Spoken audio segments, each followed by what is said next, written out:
Hi, and today I wanted to cover the topic of HMO, or House of Multiple Occupation. Down here at RedDoor Homes, it's not something that we specialise in, and it's not something that I invest in as an investor. So who better to talk about this than HMO specialist Hasan Sadik here from HomeShare. So welcome to RedDoor HQ, Hasan. Thanks, Andy. What is HMO? Okay, well, a HMO is a house of multiple occupation, so it's any building where there's 3 or more unrelated people forming more than 2 households. My view of HMOs, or historically, has been pretty grotty, low end, bit scruffy. Is that where we are now? Yeah, I think the market's changed quite a lot. It used to be like that, sort of very low quality, sort of student lets, where, people didn't really have high standards and sort of, just kind of let the properties as they are. And I think standards have changed quite a lot now. So people are looking more towards en-suites, high quality furnishings and good quality living areas as well. So the market has changed quite a lot and become more competitive. So. And that's kind of over the last sort of 5 years or so, would you say? Yeah, I think so, yeah, and we're seeing that, increasingly so. Okay. What sort of clients are renting HMOs now? Yeah, so the market's changed quite a lot. It used to be mainly students. We're finding a lot more young working professionals in their 20s. Maybe they can't afford to buy their first home, let alone rent a whole property. And we're also finding an older market as well. People may be going through separations, and it's quite a useful solution for them as well. Right, okay. So it's not like the old kind of bed sit.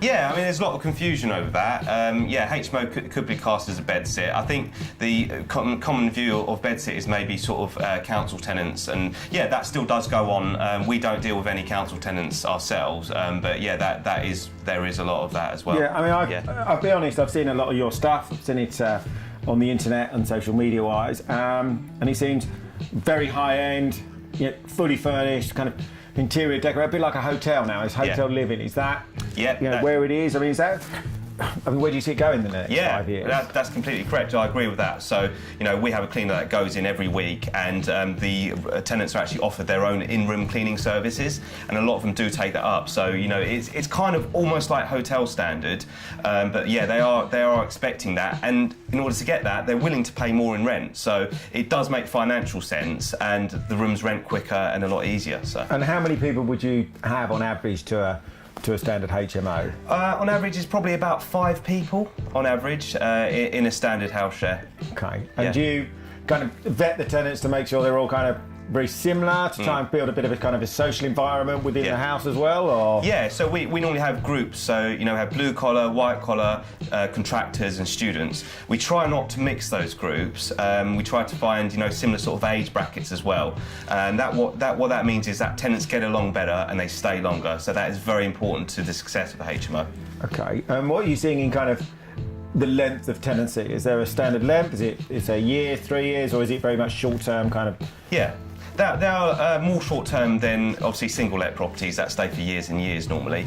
Our minimum contracts are 6 months, but we do find on average they normally stay around a year. Right. So, on average, there's a churn rate about 1 room per year we're replacing people. Okay, so that's not too bad, probably not too dissimilar to a kind of 1-bed flat or apartment. Very similar. I mean, as I said at the start, we don't do HMOs here just because I personally think it's a bit of a specialist market.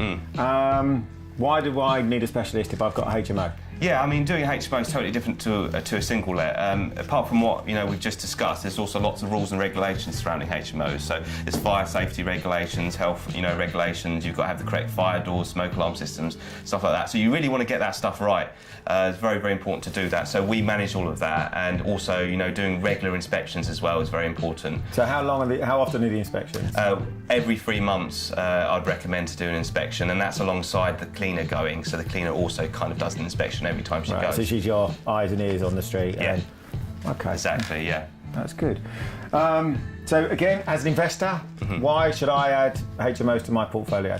Yeah, I think like an investor like yourself that's already established themselves in single let properties, it could be quite useful for them to also get HMOs. Obviously, HMOs are slightly higher risk, but they also a lot higher reward. And if it's done correctly in collaboration with an expert, it can go very well. So the sort of person who's already got a portfolio and they might want to get a few more higher cash flowing properties, and HMOs could be a good answer for them.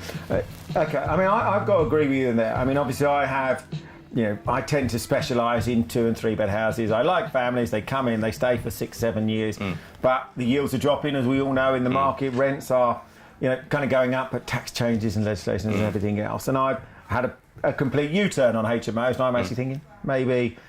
What about converting some of the existing stock to HMOs? Is that kind of feasible? It's a very feasible idea. It has to be in the right location. So locations, always important with property, but even more so with HMOs. And also the layout of the property is quite important. So, if it's a 2 up, 2 down terraced, it might be very difficult. I'm not saying it's not possible.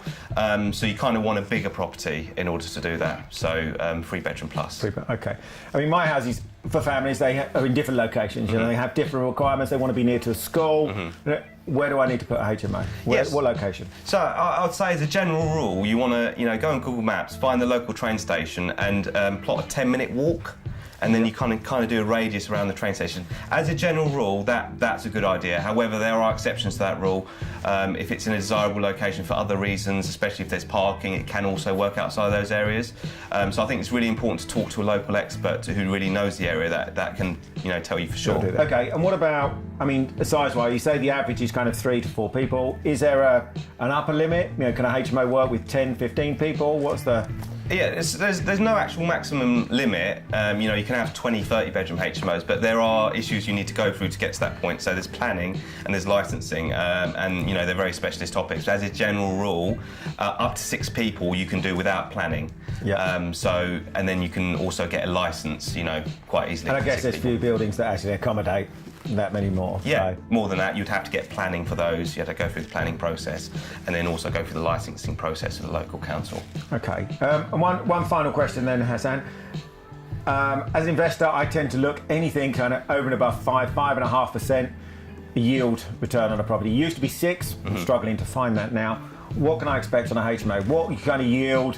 And what do I look for to say, actually, I'm going to buy that because that works? Yeah. So, I think, achievable gross yields are between 10 and 13%, and achievable net yields are between 8 and 10%. So there are a lot higher margins to be made there. Obviously that's finding the right property at the right price and putting the right level of refurbishment in. So. And then the risk on that is just, I may have 1 room occupied and I've got 3 or 4 empty at any time. So the same kind of risk that I'm looking at as a landlord. I may have a property empty, but here, once I've got 1, I'm kind of stuck because I can't do anything and I've got the rest empty. So the ups and so that's kind of the ups and downs. Much higher cash flow, but if you pick it in the wrong location or you do the wrong level of refurbishment, you might struggle to fill that property, and then you're kind of stuck with a property that you spent a lot of money on and that you can't fill. So that's why it's really important to get it right from the start. Okay, so the 5 takeaways from here. Pick the right location. Make sure it's refurbed to a high standard. Getting the right tenants and the right mix of people going in. What's 4 and 5, Hasan? Get your planning sorted out if you need to. I think that's one of the points. And find a specialist who's going to look after the HMO. Someone such as yourself. Very happy to talk. Brilliant.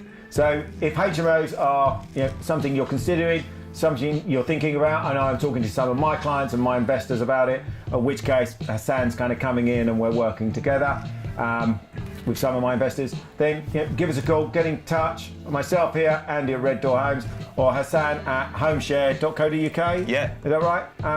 And we look forward to speaking and hopefully helping you in your HMO journey in the future. Hasan, thank you very much for coming to RedDoor HQ. Thank you very much. Cheers.